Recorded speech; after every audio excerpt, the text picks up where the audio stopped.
Guess what I'm covering? Doop a doop boop. Um, yeah, this video is going to cover the next two issues in the Trinity War arc. Trinity War. Um, However, it will contain spoilers for the ending because I happen to like foreshadowing, and I can't help but discuss it. So, we open up in the Greenwich Village with an unfamiliar woman looking for help from the occult. Ooh. She stumbles into Madame Xanadu's shop. And this is an interesting coincidence. While writing the script, I noticed that the sign for future goes out.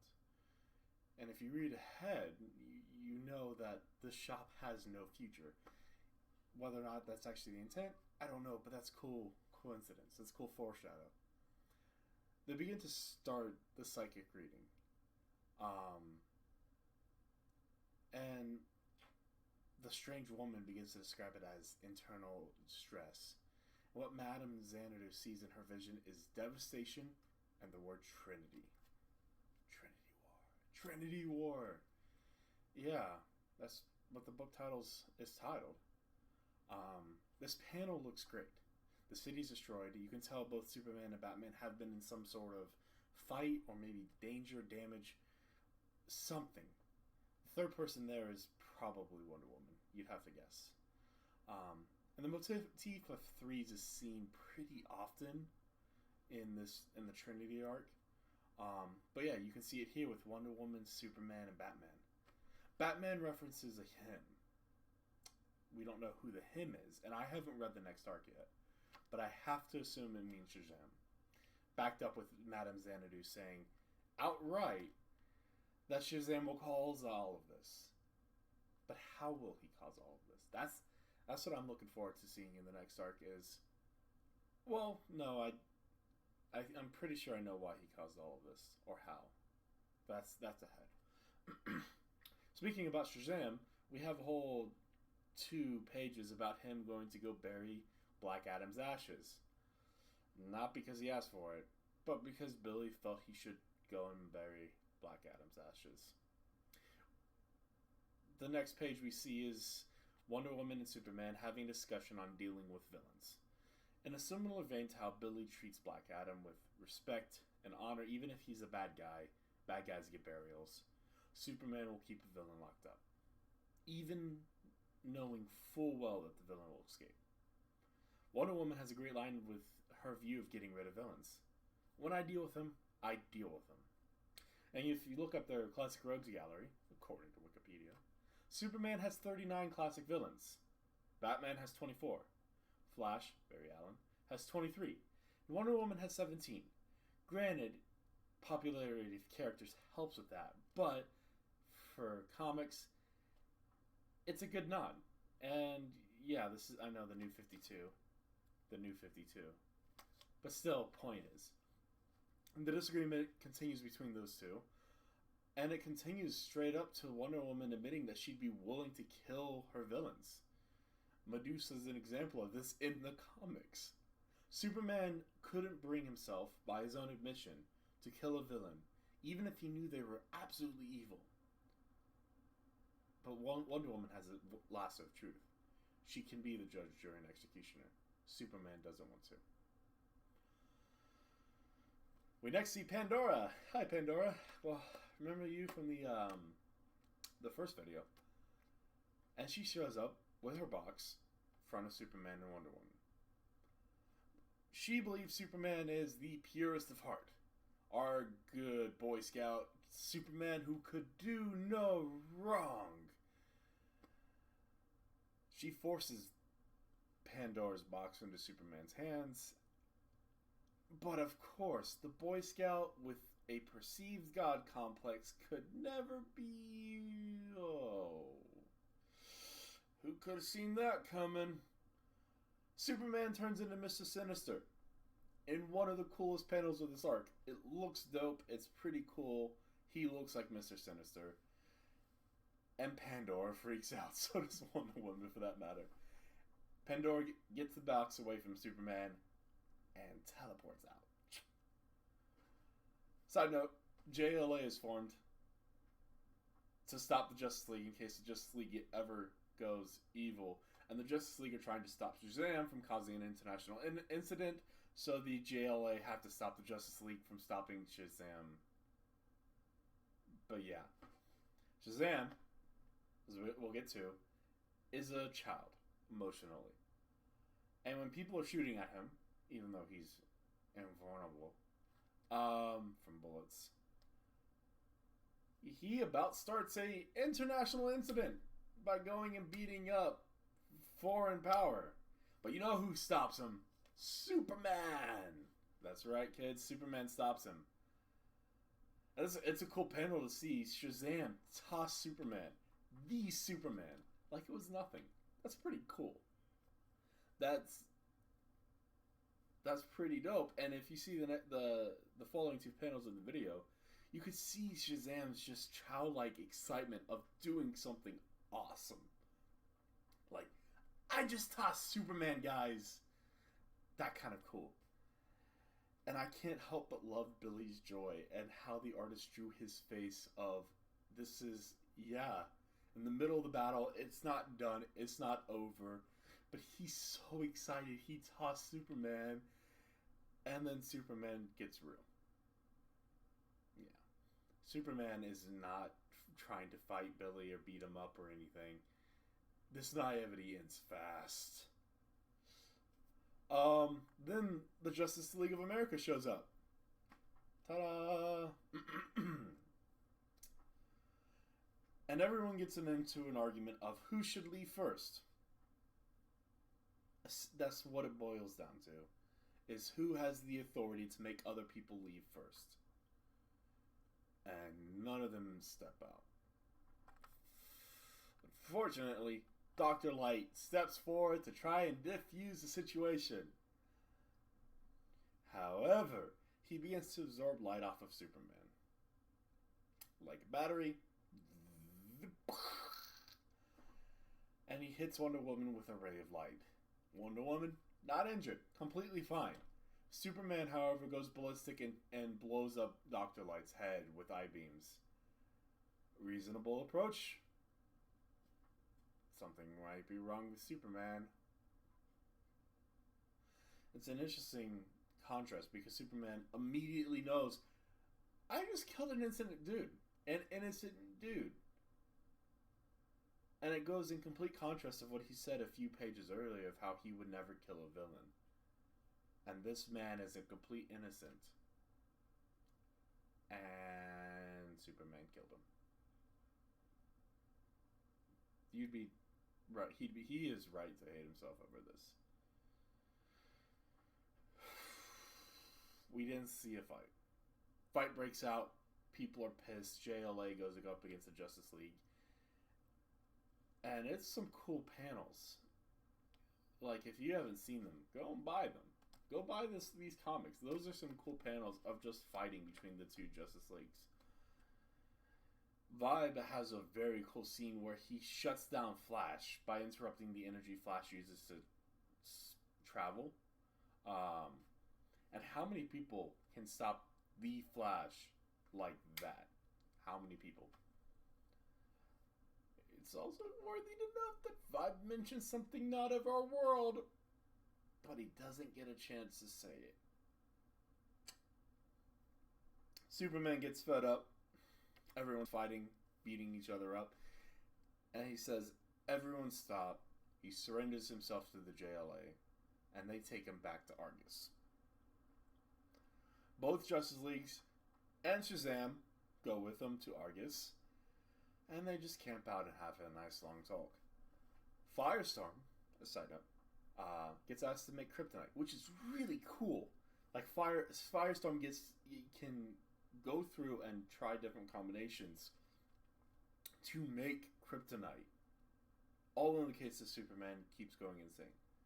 That's a cool thing of keep trying combinations until you make kryptonite. Go. Yeah. Wonder Woman's pretty upset that Waller made a secret Justice League. So there's some argument about that. And our great Superman, the purest of heart, is torturing himself over killing a man. And he continues to do that. Rightfully so. But yeah. Meanwhile, all of that was going on. Xanadu figures everything out. Fact, she says Superman is not the murderer, that it was not his fault. But she doesn't get to say anything because the woman in front of her is Plastique. Cool little twist. I didn't know about Plastique. Now I do. She blows things up. Hence, the shop has no future. We actually get to see a lot of tarot cards than most people in the story. Which I like those. I like to see them because they have nice little hints for the future. And there's a lot of little detail put into them, but they were also given. I got hair in the middle of my face. But they were also given time and attention, so that was neat. And plus, like 3 panels. But a couple of the cards. Pandora's card is the hostage, which is interesting because who is her captor? Who is holding Pandora hostage? Bit of spoiler: is it the Council of Seven? Her 7 sins? The box? Is she holding herself captive of not letting herself free? Or is it the outsider? It's not clear. And I don't know. I'm not entirely sure, but I guess we'll find out maybe next arc. The next card is Phantom Stranger, which is labeled as a betrayer. Completely makes sense. Phantom Stranger's Judas Iscariot. Yeah, he betrayed Jesus in the Bible. That makes sense. And I guess in DC. I still have hair in my face. This is going to be embarrassing. Yeah. That's it. The question is labeled as the unknown. Makes perfect sense because his whole shtick is not knowing himself and always looking for the next unknown, answering the next question. The last card of these 4 is the outsider. And with hindsight, the description makes sense, but that's at the end of the story. We're not there yet. The motif of 3 is on his card specifically, with 3 stars. Take that with a healthy dose of salt. That could be a great foreshadow, or it could just be an artist's decision. Pandora, as an example, the first time we see her tarot card has 3 stars. However, just a couple pages later, her tarot card has 4. So, take it with some salt. Other interesting cards in the Justice League are Atom, the game player. We'll get to that. Cyborg, the grid, which I will talk about later because it's really neat, and I misinterpreted it. The other one that was interesting to me was Flash being the messenger, and I'm not sure why. Everyone else's made thematic sense for the character. The only thing I can think of is maybe they're tying Hermes to the Flash. I'm not sure. Hermes would be a good fit. It's a weird title. Interesting cards in the JLA. Vibe as a misfit, and what was her name? Stargirl? Yeah, Stargirl as a spear. I don't know either character well enough. I could not tell you if those fit. Maybe somebody else can comment down in the comments if that is appropriate for them, because I don't know either character well enough. I know Vibe was from the 90s. I don't know him well. I might be wrong on that. But, yeah, I'm just not familiar with either. Dr. Light is a sacrifice, which we can tell makes sense, but who is the sacrificer? Who is the one that sacrificed Dr. Light and put him in that position? There's a reason for that, and I'm interested in the logic behind that. After the explosion of the shop, after the fight, Batman and Wonder Woman are talking about how to help Superman. They disagree. Batman believes they should work on logic and reason and science. There is a reason Superman went crazy, and it's not his fault. There must be a villain who did this to him. Batman believes Superman this is not his fault. There must be something that did it to him. Wonder Woman, on the other hand, believes this is because of Pandora's box. Because, he's the only one that touched Pandora's box. He is the only one that went crazy. There's some logic there. There's some really good logic there. So, Wonder Woman decides she believes it's Pandora's box. What is she going to do? She's going to meet Hephaestus, the Greek god of forging and technology and etc., etc. Anything to do with crafting, Hephaestus. Which he looks like a purple monster for some reason. I believe in the mythology he was ugly, but not an alien. Again, DC. It's an adaptation. That said, she goes and visits the maker of Pandora's box in mythology. And Hephaestus is like, I didn't do it. Would that me? No. He has no clue where it came from. He didn't make it. He has no clue why people are attributing to him. He does, however, say Pandora found it in the Temple of Hephaestus. Side note, that is not what we saw in the comics. In the original comics, for Pandora's own memory, she was in the Stone Age and found it in the middle of nowhere. So, interesting contradiction.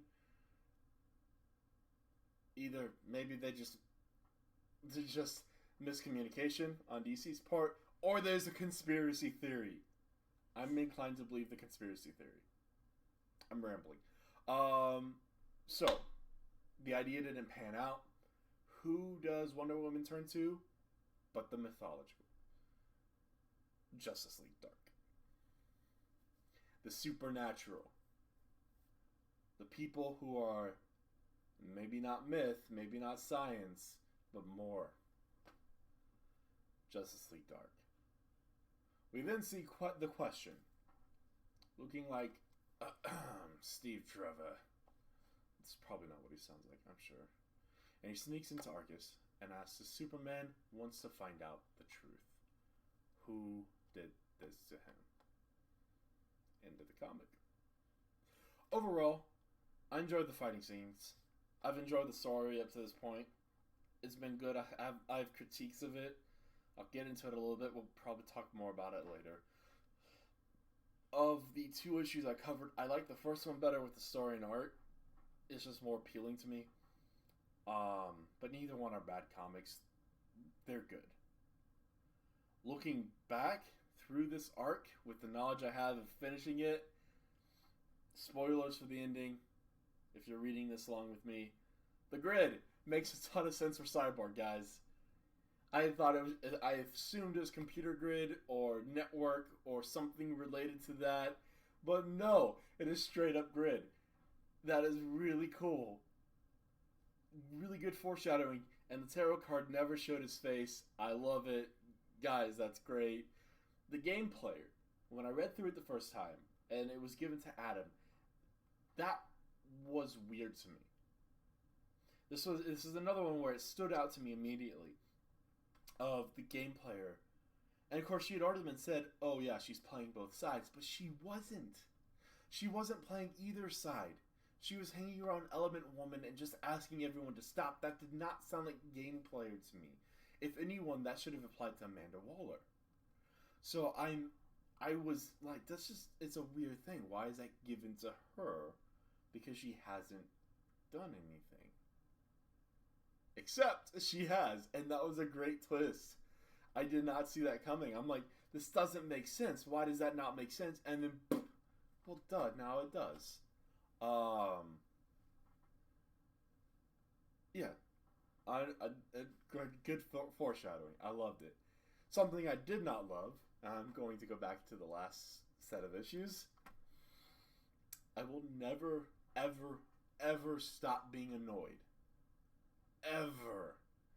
That the Outsider's whole plan rested on the Wizard. The Wizard had to convince Pandora to take the skull to the purest of hearts and the darkest of hearts. She had to take it to the purest of hearts so that way Superman can touch it and everyone would be convinced that it was because of Pandora's box that Superman went crazy.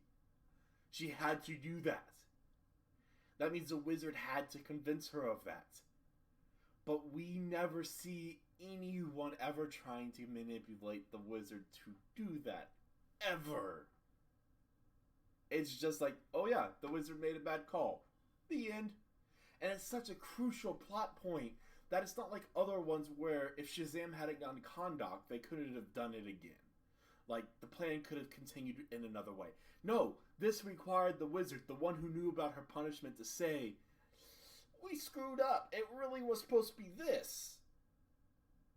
And if anything, if we had received anything at anywhere in this arc of maybe somebody influenced mentally the wizard to make a bad call, maybe somebody tricked Pandora mentally, maybe, I don't know, they had Dr. Ivo create a robotic wizard, something, but there was nothing to influence the wizard's call.